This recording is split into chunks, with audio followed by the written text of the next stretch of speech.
এক জামানার তিনজন চোর চুরি করতে করতে এমন কোন জায়গা বাদ নাই তারা চুরি করে নাই।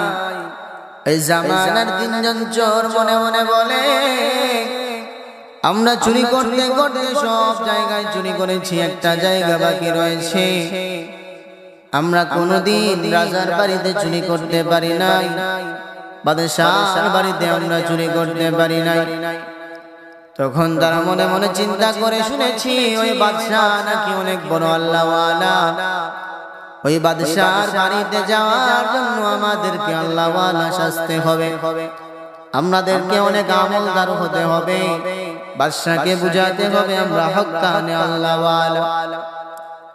এমত অবস্থায় ওই তিনজন ব্যক্তি হাতের মধ্যে তাসবিহ, গায়ের মধ্যে জুব্বা, মাথার মধ্যে পাগড়ি পরিধান করিয়া ওই বাদশার শহরের মধ্যে হাঁটতে থাকে। গাছতলার মধ্যে বসে যায়, বাঁশতলার মধ্যে বসে যায়, শুধু তাসবিহ জপতে থাকে, মুখের মধ্যে শুধু আল্লাহর জিকির, মুখের মধ্যে শুধু আল্লাহর জিকির জপন করতে থাকে।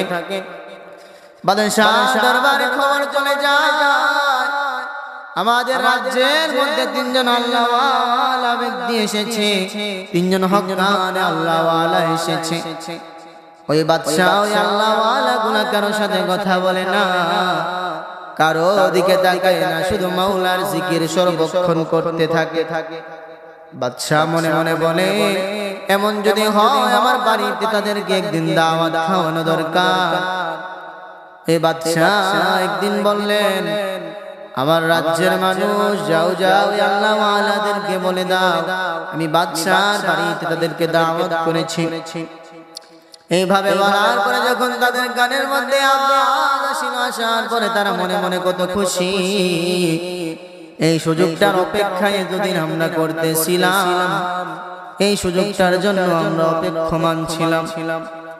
বাদশাহর বাড়িতে যাব, বাদশাহর বাড়িতে যাওয়ার পরে বাদশাহর বাড়িটা চুরি করিয়া আমরা আমাদের অসাধ্য সাধন করে চলে আসবো। এমত অবস্থায় বাদশাহর দাওয়াতে যখন বাদশাহের বাড়ির মধ্যে যান, যাওয়ার পরে যখন তারা যায়, বাদশাহ তাদের মেহমানদারি করায়।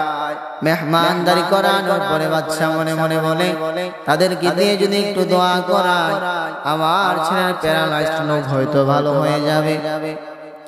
এইভাবে বাদশাহ তাদের দরবারে যাওয়ার পরে বলেন, হুজুর আমার ছেলে অনেকদিন যাবত অসুস্থ, শরীরের মধ্যে কোনো নাড়াচাড়া নাই, আমার ছেলে সন্তানের মুখ থেকে আমি কোনোদিন বাবা ডাক শুনতে পারি নাই।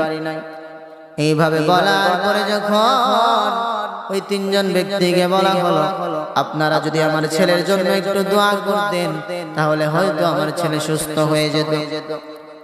এইভাবে বলার পরে ওই তিনজন ব্যক্তির মনের মধ্যে বড় ভয়, কোনদিন মাওলার মুখ থেকে একবার ডাক দেই না, কোনদিন মাওলার দরবারে একবার সিজদা করি নাই, আজকে যদি আমাদের দোয়া কবুল না হয় ওই বাদশাহর দরবারে তো আমরা লজ্জিত হয়ে যাব, কারণ ওই বাদশাহ জানে আমরা অনেক বড় আল্লাহওয়ালা।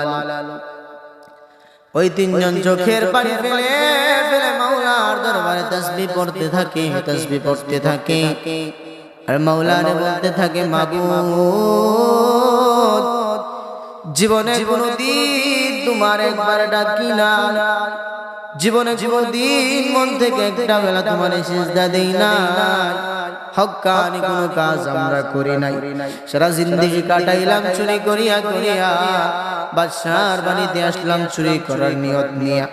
আজকে বাদশাহ আমাদেরকে তোমার অনেক প্রিয় বান্দা মনে করে, মাওলা আজকে যদি বাদশাহর সন্তান সুস্থ না হয় আমরা অনেক বড় বেইজ্জতির মধ্যে পড়ে যাব। মাওলা তোমার দরবারে কথা দিলাম আর কোনোদিন চুরি করব না, আর কোনোদিন তুমি মাওলার অবাধ্য হব না, তুমি তোমার রহমান নামের খাতিরে বাদশাহর সন্তানরে সুস্থ করিয়া দেও। এমত অবস্থায় ওই লোকগুলার দোয়া মাওলার কাছে বড় পছন্দ হয়ে যায়, মাওলা ওই বাদশাহর সন্তানকে সুস্থ করিয়া দেন। দেওয়ার পরে যখন দেখে তারা বাদশাহের সন্তান সুস্থ হইয়া যায়, মাওলার দরবারে তওবা করিয়া নেয়, আর জীবনে চুরি করবে না। হাদিসে মুবারাকার মধ্যে, কিতাবের মধ্যে এসেছে এক সময় তারা হক্কানে আল্লাহর ওয়ালি হয়ে মারা গেছে।